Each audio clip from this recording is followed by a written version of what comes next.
We're going to talk about some very common lower extremity injuries in athletics. The Lisfranc, and you've probably heard these terms a lot, especially on Sundays. Lisfranc injuries, turf toes, and syndesmotic ankle injuries are the high ankle sprains. So these are things that you see a lot of in football players, and we're going to talk a little bit about each of those. There's a lot of clinical terminology and studies referenced as well. We're going to skip over that. It's not really that important, but there are some important points which I am going to point out. So these are the objectives of today's talk, and please interrupt me at any time if you guys have any questions, if you don't understand anything, or I'm be happy to explain. So we're going to identify some relevant anatomy as it relates to all three of these injuries. We're going to identify the mechanism of injury, how they happen to the foot and ankle, and also to address the management and how we manage it clinically in the clinic, how they manage it surgically, and how you guys are going to carry that forward into their sports training. I don't have anything to disclose. I don't have any financial relationships with anything we're going to talk about today. The only relationship I have had in the past is I was in Florham Park with the Jets this past season as their PT. I'm not currently, so I'm not here to represent them in any way. I'm just representing Atlantic Health. So we're going to talk about Lisfranc injuries first.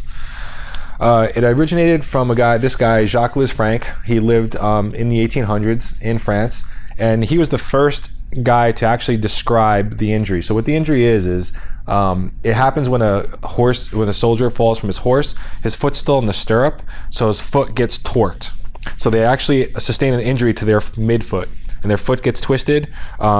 Their foot stays in the stirrup, but the rest of their body doesn't. So it causes a tremendous injury to the midfoot. And he was the first guy to describe this. And he also established an amputation technique where they would just take off the forefoot. So this is the 1800s, so you gotta remember there's infection. There was no way to really fix stuff. They just kind of removed it. So what they would do before him is they would just take off the whole foot and just take it off at the ankle for these soldiers.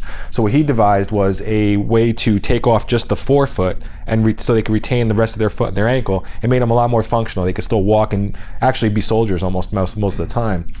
So he was actually a gynecologist, believe it or not, and he figured this out. So don't ask me how that happened, but.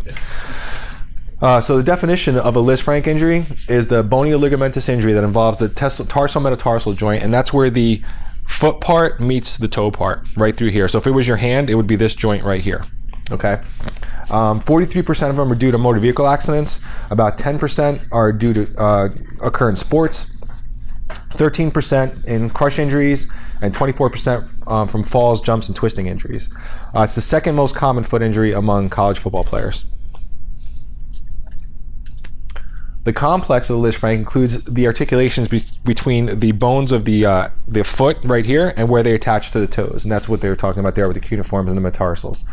And the second metatarsal, I'm going to show you on this on the pictures as well, but the second bone here where it meets with the toe actually forms an arch. So if you've seen those old pictures of like old Roman aqueducts and stuff where they have that arch, that keystone they call it is the stone in the middle. That's what holds everything up, right? In your foot, it's this bone right here. All right, I'm going to talk more about that.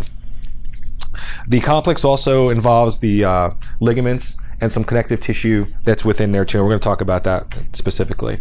So this is what I'm talking about. So the complex here is right here, this part here. So if this is your big toe, right, comes up here, forms the joint right here. This is the second bone. This is the cuneiform that we're talking about, that keystone of the arch. You can see how it kind of forms a little bit of an arch here. The bones attach right to it. The ligament goes right from there to there. That's the Lisfranc ligament.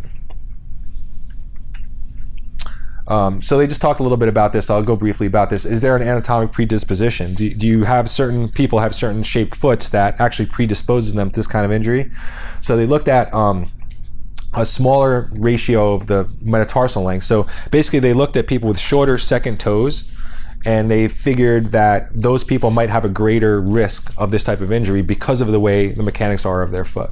They didn't really prove it, but they're kind of implying that. So they said maybe an orthotic might help that, but if you have a foot that's it's going to happen, basically.